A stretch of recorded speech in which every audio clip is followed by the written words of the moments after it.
दोस्तों आज हम सीखने वाले हैं भावार्थ भावम, ठीक है, जिसमें मैं बताने वाला हूं आपको कि फोर्थ भाव से कैसे क्या चीजों को देखना है। हमें फोर्थ भाव से हमें सुख सुविधा की चीजों को, लग्जरी की चीजों को अगर देखना है तो हम कैसे देखेंगे कि हमारे पास लग्जरी कब आएगी।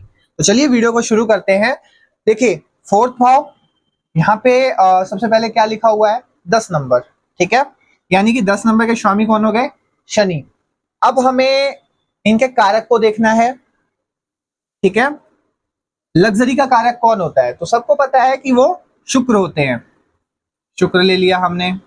अब क्या लेना है, हमें यहां से भावार्थ भावम करना है, तो यहां से 4 घर लेने पड़ेंगे, यानी 1 2 3 एंड 4, यानी कि यहाँ पे मंगल आ गए, ठीक है। एंड अब जहां पे भी आपके कारक हैं वहां से 4 घर भी हमें देखना है, ठीक है। तो 1 2 3 4 यानी 7, यानी फिर से शुक्र आ गए हमारे पास, ठीक है। और शुक्र किस राशि में बैठे हुए हैं, तो 4 नंबर की राशि में, यानी कि यहाँ पे आ गया हमारे पास चंद्रमा, ठीक है। तो हमें इतने सारे ग्रह प्राप्त हुए, ठीक है।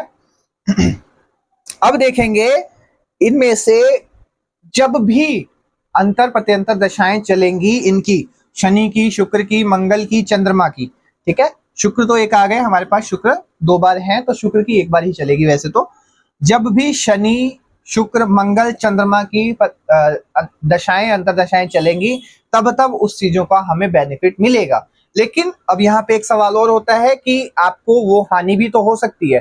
तो हानि कब होगी, तो जब भी देखो इनमें से जो स्ट्रॉन्ग प्लेनेट हैं, जो अच्छे खासे घर में होंगे, जो अच्छे खासे बेनिफिट्स होंगे, जो आपको बेनिफिट्स दे रहे होंगे, वो तो आपको बहुत फायदा देके जाएंगे। इनमें से अगर कोई प्लेनेट की स्थिति अच्छी नहीं होगी, पाप करनी होगी उसकी, वो पीड़ित होगा, तो क्या होगा, उसमें आपकी ये चीजें हानि हो सकती है, यानी हमारा लग्जरी का हानि वहां पे हो सकता है। तो सबसे पहले हमें क्या देखना है कि देखो यहाँ पे शनि की स्थिति क्या है, तो अच्छी खासी स्थिति है, कोई दिक्कत नहीं, यहाँ पे वो अच्छा काम कर लेता है, एक बार को हम ये बोल देते, ठीक है। शुक्र की स्थिति क्या है, शुक्र बहुत अच्छे भाव में है, ठीक है, बुध के साथ बैठे हुए हैं, ठीक है। तो यहाँ से भी कोई दिक्कत वाली बात नहीं है हम पे, यानी कि शुक्र भी हमारा अच्छा खासा है।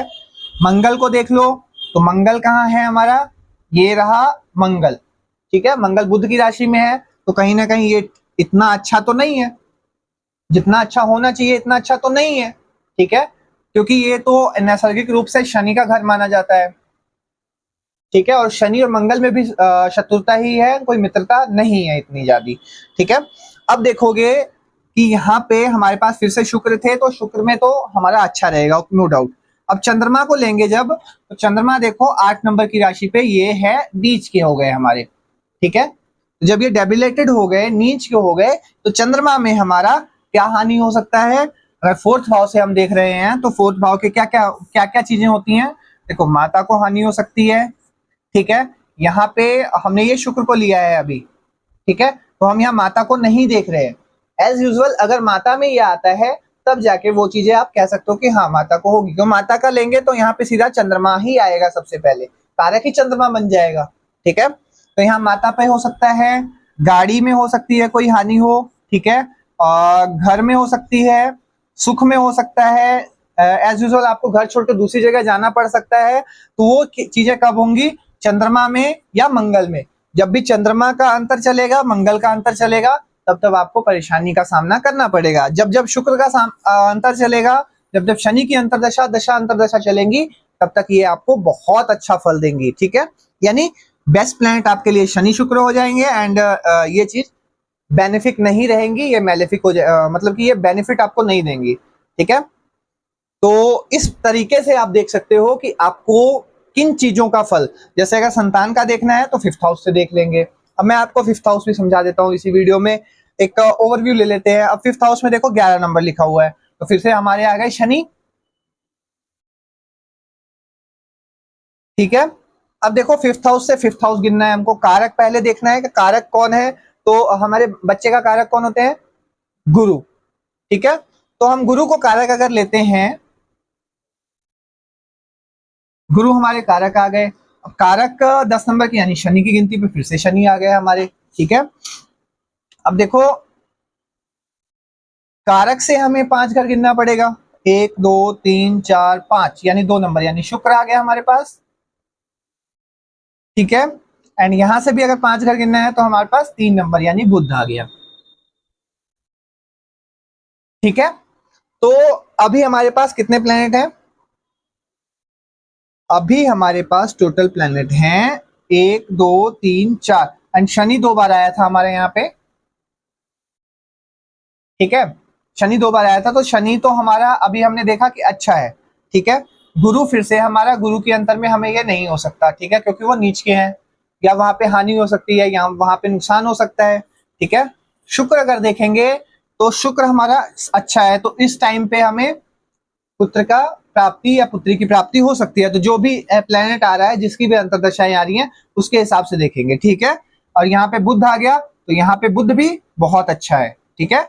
शुक्र के साथ युति बना के बैठा हुआ है, 10वें भाव में है, भाव भी अच्छा है, एंड बलवान भी है वो, ठीक है। तो यहाँ पे क्या होगा कि बुध के, शुक्र के एंड शनि के दशा अंतरदशा में आपको पुत्र की प्राप्ति हो सकती है, लेकिन गुरु में थोड़ा सा चांसेस कम हो जाता है। क्यों कम हो जाता है? क्योंकि वो नीच के हैं, डेबिलेटेड है, 10 नंबर की राशि में है, तो वो भी डेबिलेटेड होते हैं, ठीक है। इस प्रकार से अगर आप देखोगे तो आपको पता लगेगा कि कब कब हमारे पुत्रों के साथ हानि हो सकती है, अगर आपके पुत्र है, ठीक है। तो कब कब वो पढ़ाई में कमजोर हो गए, कब कब वो आपको पता लगेगा कि उनको नुकसान हुआ है, या बीमार हुए हैं, या उससे नुकसान हुआ है आपको, ठीक है। तो इन चीजों का पता आप इस तरीके से लगा सकते हो, यानी कि टाइम कब ये होगा, ठीक है, उन चीजों का गणना यहाँ से आप भावत भाव के तरीके से कर सकते हो, ठीक है। आज की वीडियो में बस इतना ही, मिलते हैं नेक्स्ट वीडियो में। तब तक के लिए अगर वीडियो थोड़ा सा भी अच्छा लगा हो तो लाइक कर देना, एंड चैनल को सब्सक्राइब कर लेना। मैं ऐसे ही आपको टॉपिक्स सिखाता रहूंगा जो कि बिल्कुल सिंपल होंगे, सिंपल एंड बहुत ज्यादा सिंपल करने की और कोशिश करूंगा, ठीक है। तो जल्दी से सब्सक्राइब कर लो, एंड मिलते हैं अगली वीडियो में। तब तक के लिए राधे।